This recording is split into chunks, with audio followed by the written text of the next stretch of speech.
सर्वांना नमस्कार. नमस्कार.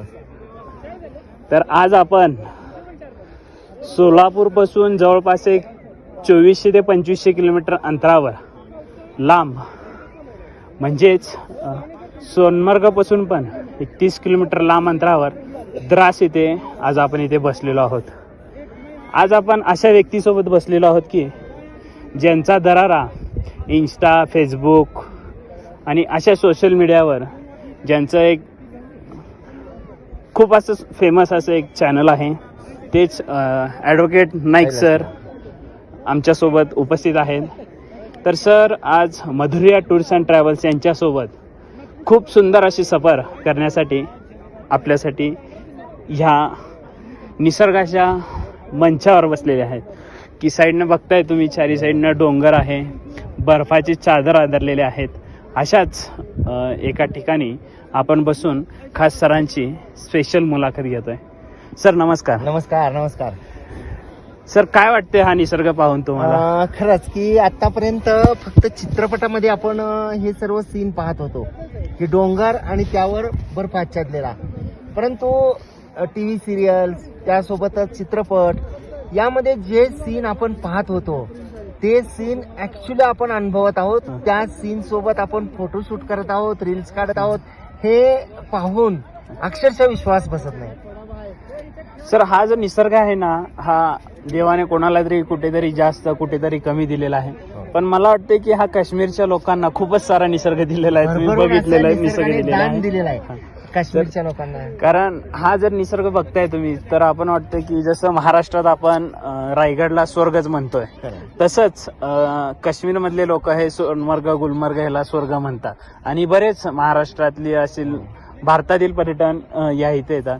इथे येऊन तुम्हाला काय असं फील झालं की आपण इथे दरवर्षी यायला पाहिजे आणि बरेच पर्यटन इथे यायला पाहिजे, असं का वाटतं? ऍक्च्युली काय आहे की निगेटिव्ह नॅरेटिव्ह बऱ्याच पैकी पसरवला जातो, परंतु आता इथे सर आपण पाहिलं की येताना आपल्याला कुठलीच अडचण आलेली नाही.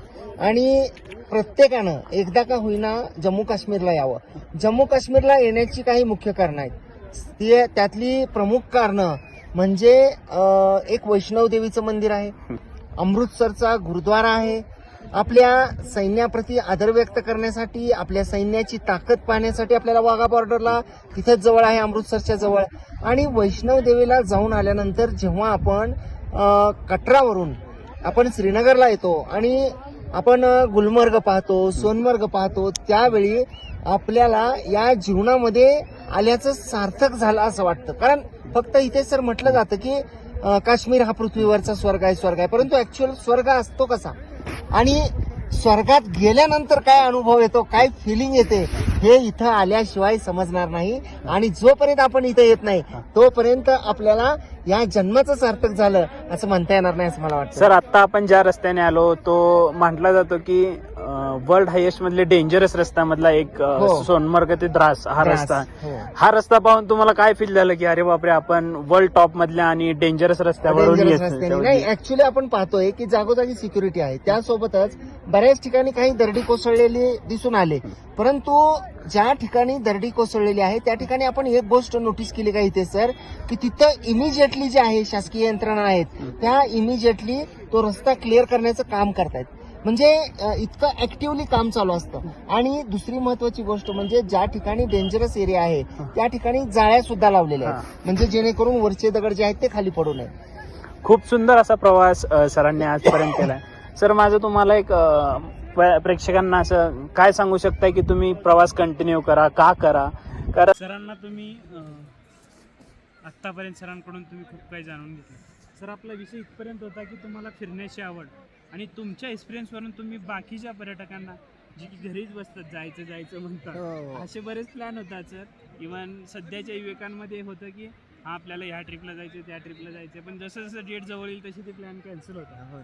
अशा युवकांना तुम्ही काय सांगू शकाल की का प्लॅन कॅन्सल करू नये? प्लॅन तर कॅन्सल करूच नये. मी आपण जो विषय आत्ता बोललात किंवा जो मुद्दा आपण बोललात त्याला मी 2 भागामध्ये डिवाइड करेन. माझं वैयक्तिक म्हणणं असं आहे की एक साधारण 200-300 किलोमीटरचा प्रवास असेल तर तो आपण आपल्या मित्रांसोबत किंवा सोलो केला तर ठीक आहे. परंतु जेव्हा मोठा प्रवास असतो लांबचा, हजारो किलोमीटरचा, तर मी असं प्रेफर करेन की आपण टूर्स मार्फतच जावं आणि त्यातच मधुर या टूर्स मार्फतच जावं. त्याचं कारण असं आहे की एकदा आपण पैसे भरले की पूर्णतः नियोजन लागून जातं आणि आपण फ्री राहतो. जर का आपण दूरच्या प्रवासाला काही मित्र किंवा फॅमिली आलो तर ऐनवेळी काय होतं की ऐनवेळी बऱ्याच वेळा असं होतं की त्या ठिकाणी जास्त किंमत सांगितली जाते, हॉटेलचे रेट वाढवले जातात आणि आपल्याला तिथली काही माहिती नसते. त्यामुळे आपण प्रॉपर टूर्स मार्फत गेलो तर आपलं सगळी जे गोष्टी आहेत त्या सोप्या सहज होतात आणि आपला जो वेळ आहे आपण बाहेर जातो ते एन्जॉय करण्यासाठी आणि आपला जर वेळ हे टॅक्सी शोधण्यामध्ये, हॉटेल शोधण्यामध्ये किंवा 4 ठिकाणी हॉटेल इकडं जास्त रेट सांगिततात तिकडे जावं ह्याच्यामध्ये वेळ जाईल. त्यामुळं जर लांबचा प्रवास असेल 200 किलोमीटर 300 किलोमीटरपेक्षा तर टूर्स मार्फत गेलेलं कधीही चांगलं. आणि फिरायला काय गेलं पाहिजे कारण आपण प्रत्येकजण व्यापामध्ये आहोत आणि आयुष्य हे खूप छोटं आहे असं म्हटलं जातं. कारण धकाधकीचं आयुष्य आहे. आपण सकाळपासून संध्याकाळपर्यंत आपापल्या दिनक्रमामध्ये आहोत. परंतु एक कुठंतरी विश्रांती पाहिजे, एक कुठंतरी मोकळा श्वास पाहिजे, कुठंतरी क्षणभर विश्रांती घेतली पाहिजे. आणि ती क्षणभर विश्रांती जी आहे ती आपण जोपर्यंत स्वतःला एकांत देत नाही, जोपर्यंत आपण या जगापासून कुठेतरी दूर वेगळ्या कंपनीमध्ये वेगळ्या ठिकाणी जात नाही तेव्हापर्यंत ती मिळत नाही. आणि जेव्हा आपण बाहेर फिरून येतो तेव्हा आपण एक नवीन ऊर्जा, नवीन ऑक्सिजन घेऊन पुन्हा आपल्या कामावर परतत असतो. सर असं म्हटलं जातं की जो माणूस प्रवास करत राहतो त्याला लवकर मरण येत नाही. नक्कीच नक्कीच. याचं कारण काय माहिती का सर? तर हा जो निसर्ग आपण पाहतोय ना, हा जो आनंद आपल्यामध्ये भरलेला आहे असे एक्सपिरियन्स मी स्वतः तुम्हाला सांगू शकतो. आमच्याकडे एक 3-4 कस्टमर आहेत वयाच्या 80-82 वर्षापर्यंत आज पण आमच्यासोबत पूर्ण भारतभर फिरलेले आहेत. पण हे असं आहे की सर काही लोकांना असं वाटतं की आपण आपलं घर सोडून बाहेर जातो, हे करतोय ते करतोय. तर ह्याच्यासाठी तुम्ही लोकांना काय सांगू शकाल, पर्यटकांना काय सांगू शकाल? नाही आता मी उदाहरण देईन. आता आपण पाहू शकता ही पहाडी आहे, हे डोंगर आहे. जर आपलं वय झालं तर वय झाल्यानंतर आपण अगदी 4 पावलं सुद्धा चालू शकणार नाही. आणि प्रत्येक माणसाच्या आयुष्यामध्ये माणूस हाच विचार करतो की मला फिरायचं आहे, मला जग बघायचं आहे, मला भारत बघायचा आहे. परंतु सगळ्यात अगोदर शिक्षणासाठी, त्यानंतर लग्न झाल्यानंतर कौटुंबिक जबाबदारी, त्यानंतर मुलं झाल्यानंतर मुलांची जबाबदारी, त्यानंतर मुलांची लग्न, या सगळ्यामध्ये कधी म्हातारपण इथं कळत नाही आणि करू म्हणता सगळं राहून जातं. म्हणून ताबडतोब जे आहे ते आपले प्लॅन सगळे चेंज करा, सुट्ट्यामध्ये बाहेर पडा, फिरा आपापल्या परीनं, आपापल्या आर्थिक नियोजनानं. परंतु बाहेर फिरल्यानंतर मला स्वतःला एक असा, मी अगदी परदेशात सुद्धा गेलेलो आहे, मला बाहेर फिरल्यानंतर एक गोष्ट नेहमी जाणवती की मी असं म्हणतो की आपण जेव्हा फिरतो आणि फिरून जेव्हा आपण आपल्या कामावर जातो त्यावेळी आपले जे काम करण्याची कॅपॅसिटी आहे ती अनेक पटीने वाढते. कारण आपण बाहेरून एक नवीन ऊर्जा घेऊन जात असतो. कारण रोजचं तेच वातावरण, तेच काम, ह्याच्याने जे आहे तो माणूस जो आहे तो दुःखी कष्टी होतो, त्याच्यावर प्रेशर असतं प्रचंड असं. परंतु आपण जेव्हा निसर्गामध्ये जातो, आपण बाहेर जातो, तेव्हा तिथं आपल्याकडं कोणत्याही कामाचं दडपण नसतं, आपलं प्रेशर नसतं आणि त्याच्याने निश्चितपणे जे आहे ते आयुष्य वाढतं या मताचा मी. अजून एक सर, तुम्ही तुमचं प्रोफेशन तुम्ही वकील म्हणून आहात. माझं एक येणाऱ्या पर्यटकांना तुम्ही काय आवाहन करू शकता की आपला निसर्ग आपण असाच जपून ठेवला पाहिजे आणि हा निसर्ग आपल्या 100 पिढ्या पुढं बघतील, यासाठी तुम्ही येणाऱ्या पर्यटकांना काय सांगू? खूप छान आपण प्रश्न विचारला. मी आपल्या सर्वांना एक प्रश्न विचारतो की आपल्यापैकी बरेच जण परदेशामध्ये गेले असतात आणि आपल्यापैकी बरेच जण जेव्हा परदेशामध्ये जातात त्यावेळी त्या ठिकाणी संपूर्ण कचरा हा डस्टबिनमध्ये आपण टाकतो. आपण जे काही टॉयलेटला जायचं असेल ते प्रॉपर टॉयलेट जिथं आहे तिथंच जातो. मग ही लोक तेच आहेत परंतु जेव्हा आपण भारतामध्ये आपल्या असतो तेव्हा आपण कुठेही कचरा टाकतो, कुठेही टॉयलेटला जातो. हे असं का? तर आपली मानसिकता बदलण्याची गरज आहे. आपण कचरा असेल, जे काही वेस्टेज असेल हे आपण जे आहे ते प्रॉपर ठिकाणी टाकलं पाहिजे, जेणेकरून जे आहे ते निसर्गाचं संवर्धन होईल, निसर्गाचं संगोपन होईल. आणि आपण बाहेरून फिरण्यासाठी निसर्गामध्ये आलेलो असतो. इथं कोणी जे आहे ते केअरटेकर नसतात, इथं कोणी कचरा उचलणारे नसतात आणि जेव्हा आपण प्लास्टिक आणतो किंवा काही रॅपर्स असतात चिप्सचे, बिस्किट पुड्याचे, ते आपण इथं टाकतो. त्याच्यामुळं हा हिरवागार स्वच्छ सुंदर जो निसर्ग आहे तो घाण होऊन जातो. ते रॅपर खाल्ल्यानंतर आपल्या पिशवीमध्ये ठेवा, जिथं कुठं आपल्याला डस्टबिन दिसेल त्या ठिकाणी ठेवा, त्या निसर्गाला स्वच्छ सुंदर ठेवा. आणि स्वतःला शिस्त लावून आपण घेतली पाहिजे. या मताचा मी आहे, कोणाच्या सांगण्यासाठी नाही, कोणी म्हणेल काय म्हणून नाही.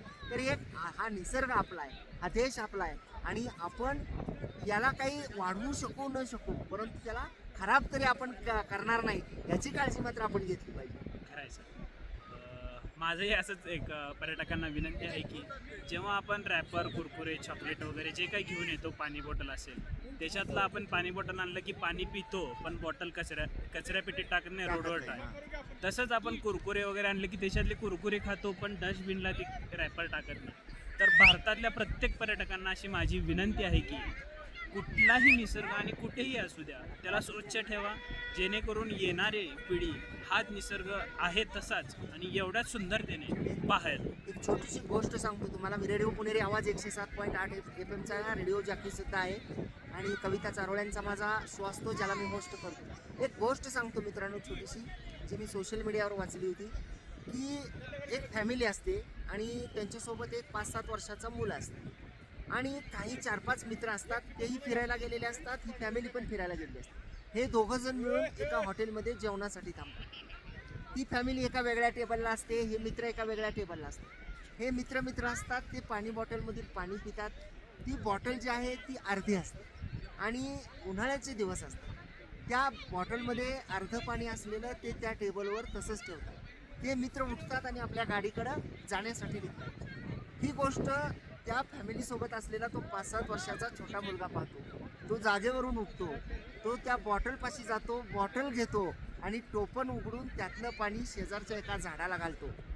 म्हणजे जी गोष्ट त्या छोट्या मुलाला कळते, म्हणजे पाण्याचा जो वापर आहे की ठीक आहे, इथं प्यायचं नाही आपल्याला, तर ते कुठेही फेकण्यापेक्षा ते जर तुम्ही प्रॉपर ठिकाणी फेकलं किंवा प्रॉपर ठिकाणी ओतलं तर ते झाड तरी जगेल.